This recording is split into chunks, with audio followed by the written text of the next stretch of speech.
తెలుగువారి number 1 choice Telugu matrimony.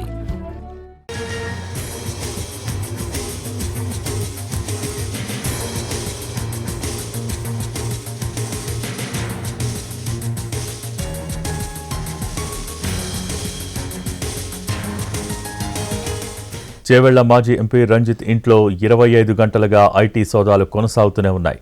నిన్న ఉదయం నుంచి ఐటీ అధికారులు ఏకధాటిగా తనిఖీలు చేస్తున్నారు. అర్ధరాత్రి కూడా సోదాలు జరిపారు అధికారులు. 4 ఐటీ బృందాలు ఈ తనిఖీల్లో పాల్గొన్నాయి. ప్రస్తుతం ఒక బృందం సోదాలు చేస్తోంది. రంజిత్ రెడ్డి నివాసంతో పాటు DSR construction company director, executive director, CEO నివాసాలు, కార్యాలయాల్లోనూ ఈ సోదాలు జరుగుతున్నాయి. డిఎస్ఆర్ కన్స్ట్రక్షన్ కంపెనీలో రంజిత్ రెడ్డి పార్ట్నర్గా ఉన్నారు. మరోవైపు ఏపీ లిక్కర్ స్కామ్తో లింక్ ఉన్న శ్రీనివాస్ కన్స్ట్రక్షన్ కంపెనీలోనూ ఐటీ అధికారులు సోదాలు చేస్తున్నారు.